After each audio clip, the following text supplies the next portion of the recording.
7h34 sur Sud Radio, en pleine saison des fêtes de village, en Ardèche depuis la semaine dernière, la vente d'alcool est interdite après minuit dans les débits de boissons temporaires, c'est-à-dire les buvettes, les fêtes de village. Interdiction de la préfecture après plusieurs bagarres qui ont eu lieu dans le département depuis le mois de juin.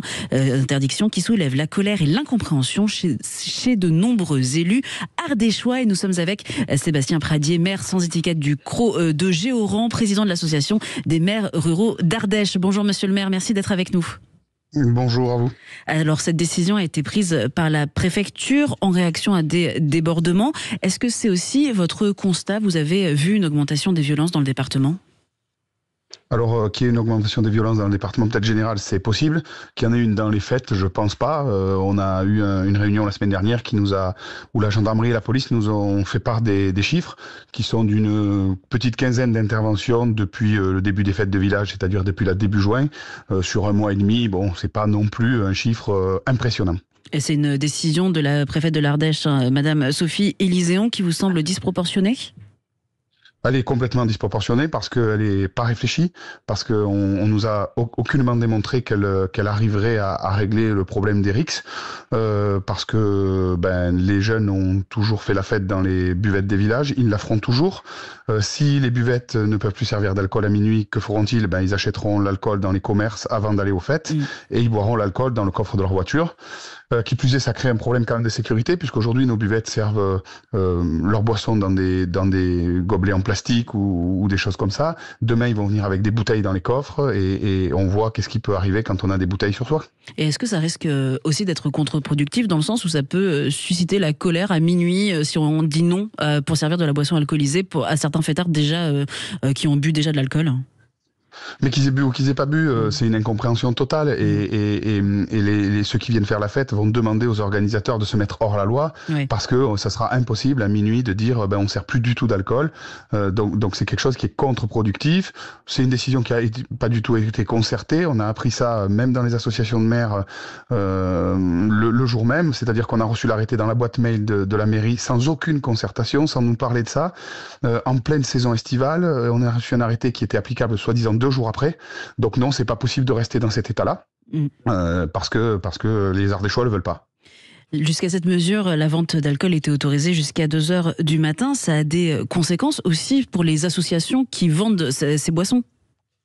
Bien sûr que ça a des conséquences, parce qu'on sait bien que pour gagner de l'argent dans une buvette, il faut vendre des boissons, et la grande partie des boissons qui sont vendues dans les buvettes, ce sont des bières, des vins, parce qu'on parle que de ces alcools-là, on parle pas des alcools forts. Donc si on n'a plus la grosse majorité de ce qu'on vend à vendre, alors comment gagne-t-on de l'argent? Nos comités des fêtes dans nos petits villages, ils gagnent de l'argent pour animer nos villages en saison hivernale grâce aux buvettes d'été, et donc si on leur coupe leurs vivres en été, ils vont disparaître, les associations vont disparaître, et la vie de nos villages va disparaître.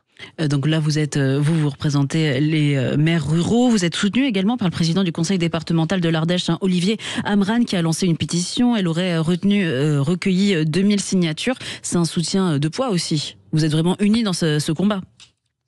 Disons que chacun y est allé de sa touche. Moi, je suis président des maires ruraux, donc j'y suis allé avec les collègues maires et élus, parce que nos présidents d'associations nous ont sollicités. La très grande majorité des maires souhaitent un retour en arrière et la suppression de cet arrêté. Et le président du département a lui lancé une pétition à destination du public ardéchois, et je crois que les chiffres montent tous les jours depuis que la pétition a été lancée, parce que personne ne comprend cet état de fait. Parce que, à l'échelle des communes, jusqu'à présent, vous aviez déjà mis en place des mesures de sécurité? On n'a pas forcément nécessité de mettre des mesures de sécurité quand on n'a pas de problème. Quand on est maire d'une commune comme la mienne de 170 habitants, où toutes les fêtes se passent sans aucun problème, on n'a pas besoin de mettre en place de la sécurité. Quand on en fait des plus grosses, on le fait. Moi, je l'ai fait cette année en accueillant une fête qui a accueilli 6000 personnes dans mon village. On a eu un rendez-vous avec la gendarmerie, on a eu un rendez-vous avec les pompiers pour gérer le problème. Il faut pas se faire de soucis. Les maires sont très responsables. Ils connaissent tous bien leur commune, ils connaissent tous bien leurs associations, et donc ils font du bon travail. C'est pas un arrêté de plus ou de moins qui fera enlever une bagarre ou pas de minuit à 2h du matin ou à 3h du matin.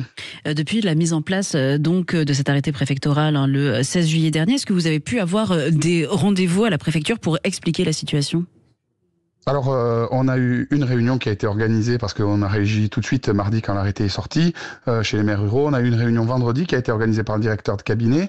On a eu, et c'est vraiment désolant, aucun contact avec la préfète depuis qu'elle a pris cet arrêté, et je le déplore parce que parler en face à face, c'est quand même mieux qu'avec quelqu'un qui gère l'intermédiaire. Mais enfin, le directeur de cabinet nous a réunis.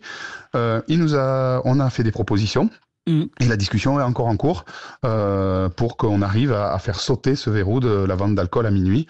J'espère que la raison l'emportera et que le directeur de cabinet et la préfète entendront les revendications des maires. Et quelles ont été vos propositions ? Nos propositions, c'est de revenir à la possibilité de vendre de l'alcool, parce qu'il y a des fêtes de village qui réunissent 200-300 personnes où il y a absolument aucun problème. La gendarmerie connaît aussi les sites parce que ils sont quand même proches du terrain, nos gendarmes, et ils interviennent dans nos villages. Donc la buvette de la fête du village, en général, elle est sur la place du village. Donc il n'y a pas vraiment de problème pour trouver l'endroit où on pourrait avoir à intervenir. Encore une fois, on pénalise tout le monde pour très peu d'interventions, puisqu'il faut quand même se dire qu'il y a au moins 95% des fêtes où il n'y a pas d'intervention de gendarmes. Donc je ne vois pas pourquoi pénaliser tout le monde. Voilà, on en est là, on est dans cette discussion. On espère que dans les jours qui arrivent, quelque chose va sortir. Oui, parce que vous-même, vous avez une fête de village, je crois, le 15 août prochain à Cros du Géoran. Il y aura de l'alcool après minuit, c'est ce que vous souhaitez ? Je le souhaite bien entendu, parce que les associations ont besoin de vivre, nos habitants ont besoin de faire la fête. Il faut se dire que on a peu de discothèques, de boîtes de nuit. Les jeunes ont besoin de se rencontrer. C'est aussi dans la ruralité un moment où ils partagent autre chose qu'un téléphone et un ordinateur. Et je crois qu'il faudrait aussi regarder par ce côté-là quels sont les avantages des fêtes.